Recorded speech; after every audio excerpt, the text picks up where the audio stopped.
భాజపా వ్యతిరేక కూటమి బలోపేతమే లక్ష్యంగా జాతీయ నేతలతో చంద్రబాబు నాయుడు కీలక మంతనాలు జరుపనున్నారు. మమతా బెనర్జీ ర్యాలీ కోసం గత రాత్రి కోల్కతా వెళ్లిన సీఎం వెంటనే పని మొదలుపెట్టారు. దేవేగౌడ, కుమారస్వామి, ప్రఫుల్ల మహంతా, అపాంగ్లతో చర్చించారు.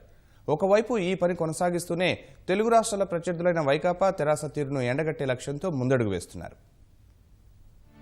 వ్యవస్థలను దెబ్బతీస్తున్న భాజపా నేతృత్వంలోని కేంద్ర ప్రభుత్వం నుంచి దేశాన్ని రక్షించుకోవడమే లక్ష్యంగా పనిచేస్తున్నట్లు ముఖ్యమంత్రి చంద్రబాబు పునరుద్ఘాటించారు. భాజపాకు వ్యతిరేకంగా బంగాల్ సీఎం మమతా బెనర్జీ నిర్వహిస్తున్న ర్యాలీలో పాల్గొనేందుకు శుక్రవారం రాత్రి చంద్రబాబు కోల్కతా వెళ్లారు. విమానాశ్రయంలో చంద్రబాబు బృందానికి తృణమూల్ ఎంపీలు డెరిక్ ఓబ్రెయన్, దినేష్ త్రివేది ఘన స్వాగతం పలికారు. కోల్కతా ర్యాలీ 2019 ఎన్నికలకు కొత్త అజెండా నిర్దేశిస్తుందన్న చంద్రబాబు ప్రజాస్వామ్య పరిరక్షణే ధ్యేయంగా భాజపా ఇతర పార్టీలన్నీ ఐక్య పోరాటం చేస్తున్నట్లు వివరించారు.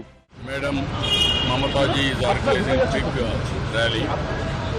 For this, except BJP, all other political parties are coming, more or less.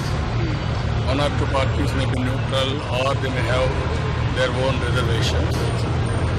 Ultimately, this meeting is going to set up a new agenda for 2019 elections.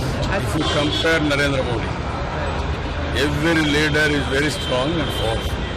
Mamataji, she is having so much of experience.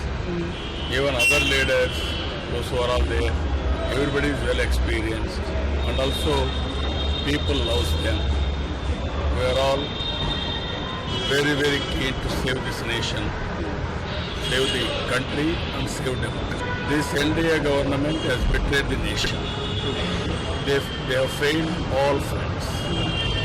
They misused all constitutional bodies. That is the biggest problem. That is where we are joining together to protect the democracy. We are confident, people are with us, and then we are going to see total change. Kolkata వెళ్లిన చంద్రబాబు అర్ధరాత్రి సమయంలోనే కీలక సమావేశాలు నిర్వహించారు. మాజీ ప్రధాని దేవగౌడ, కర్ణాటక ముఖ్యమంత్రి కుమారస్వామి, అసోం మాజీ సీఎం ప్రఫుల్ల కుమార్ మహంతా, అరుణాచల్ మాజీ సీఎం అపాంగ్తో చర్చలు జరిపారు. భవిష్యత్ కార్యాచరణపై మాట్లాడారు.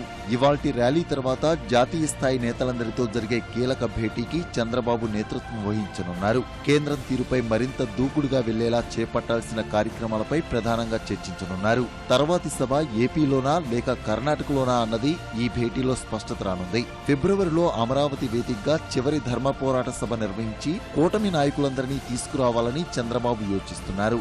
ఈ అంశంపైన ఇవాళ జాతీయ నేతలతో చర్చించనున్నారు. అమరావతి సభ ద్వారానే ఎన్నికల శంఖారావం పూరించేలా ప్రణాళిక రూపొందించారు.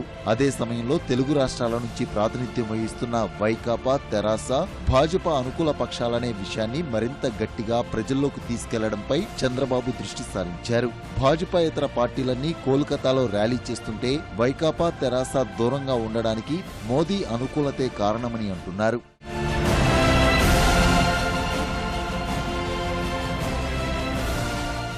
కోల్కతా ర్యాలీకి చంద్రబాబుతో పాటు దేవగౌడ, కుమారస్వామి, కేజ్రీవాల్, శరద్ పవార్, అఖిలేష్ యాదవ్, ఫరూక్ అబ్దుల్లా, ఒమర్ అబ్దుల్లా, శరద్ యాదవ్, తేజస్వి యాదవ్, స్టాలిన్, అజిత్ సింగ్ సహా ఇతర ముఖ్య నేతలు హాజరవుతున్నారు. వీరంతా ర్యాలీలో పాల్గొనేలా తెర వెనుక చంద్రబాబు మంతనాలు జరిపారు. ఇక కాంగ్రెస్ తరపున మల్లికార్జున ఖర్గేని ప్రతినిధిగా పంపుతున్న రాహుల్ గాంధీ ర్యాలీకి మద్దతుగా లేఖ విడుదల చేశారు. స్థానికంగా కొన్ని పార్టీలతో విభేదాలు ఉన్నా జాతీయ స్థాయిలో ఎన్డీఏకి వ్యతిరేకంగా అంతా కలిసి ఉన్నామనే సంకేతాలు ఇచ్చారు.